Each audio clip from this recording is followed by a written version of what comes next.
Welcome back to the GovCon Intel Briefing, produced by cybercloudai.tech. I'm Alex, and with me, as always, is the brilliant Maya. Today is August 3rd, 2026, and we're here to distill the latest federal opportunity, agency, acquisition, cyber, cloud, AI, and capture signals into actionable intelligence for you. Remember, cybercloudai.tech helps small businesses and GovCon teams navigate the complex federal landscape with top-tier cybersecurity, cloud, AI, and federal capture strategy, all without the Fortune 500 overhead. Thanks, Alex, and hello, everyone. We've got a really critical piece of intelligence to unpack today. One that, while not a direct RFP, is absolutely paramount for anyone in the GovCon space to monitor. It's less about a specific opportunity and more about the fundamental stability of the market itself. You're not kidding, Maya. This week's top item, which frankly overshadows almost everything else, comes from a recent GovExec video. The headline alone is enough to grab your attention. A debt ceiling breach could mean the federal government decides not to pay any government employees. Now, this isn't a new concept, but the fact that it's a prominent discussion point right now, warranting a GovExec spotlight, makes it a 5-star watch list item for us. Exactly. And while it specifically mentions government employees, the implications for federal contractors are just as severe, if not more so in some scenarios. When we talk about near-term opportunities, usually we're scanning for RFIs, RFPs, or sources sought notices. But the biggest near-term signal right now is this potential fiscal cliff. It means that even if a golden opportunity drops, the funding mechanism behind it could be in jeopardy. So instead of looking for the next big cyber contract, we're essentially advising our listeners to look at the foundations of all contracts. How does a potential debt ceiling breach impact the typical GovCon pipeline? Are we talking about delays, freezes, or something more drastic? All of the above, Alex.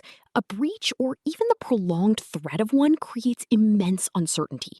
Agencies might halt new procurements, delay contract awards, or even issue stop work orders on existing contracts if they can't guarantee payments. From a tech perspective, think about all the mission-critical cloud migrations, AI pilot programs, or cybersecurity infrastructure upgrades. These aren't just nice-to-haves, they're essential. But if the money isn't flowing, even essential projects can grind to a halt. It's like having a super-fast fiber optic connection, but no power to your server rack. That's a great analogy, Maya.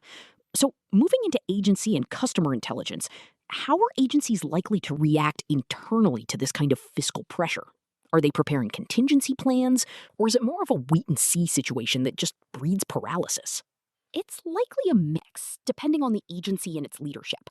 Larger agencies with more robust financial planning departments might be quietly assessing their critical functions and identifying which contracts are absolutely essential versus those that could be paused.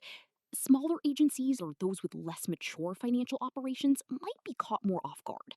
The key takeaway for our listeners is that agency personnel, from contracting officers to program managers, will be under immense stress and uncertainty. Their focus will shift from project execution to fiscal survival. Communication from agencies could become less frequent or more vague simply because they might not have clear answers themselves. And for those of us providing cyber, cloud, or AI solutions, which are often seen as critical infrastructure, does that give us any kind of buffer, or are we equally vulnerable to payment delays? While agencies typically prioritize payments for critical components, a severe debt ceiling issue could mean budgets grinding to a halt.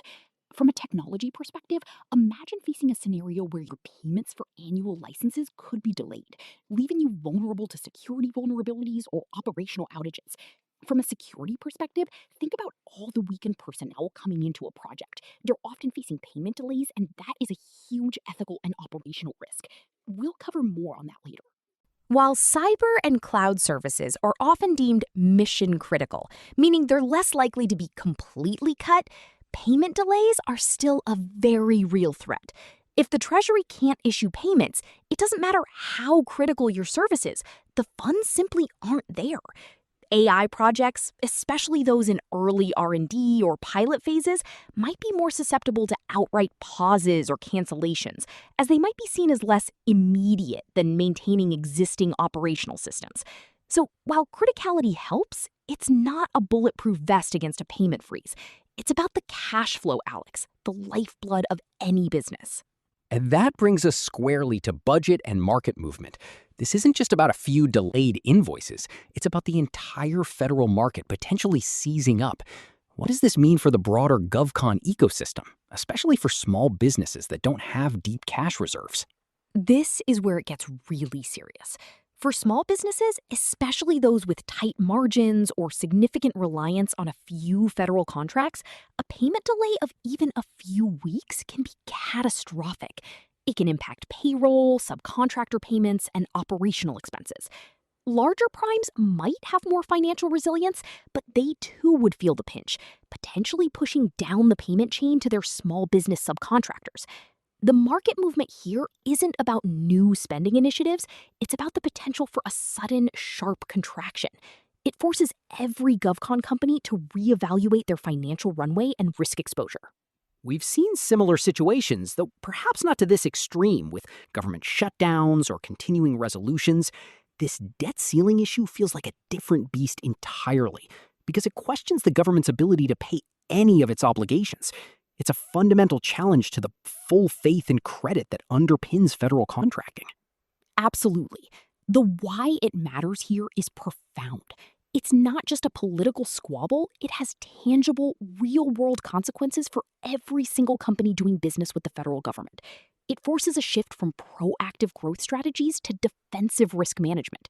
The recommended action to watch for follow-on signals or customer relevance is an understatement. It's about constant vigilance and scenario planning. All right, so given this incredibly challenging backdrop, let's pivot to 3 practical capture actions our listeners can take. These won't be about chasing new RFPs, but rather about shoring up their positions and preparing for potential turbulence. Agreed.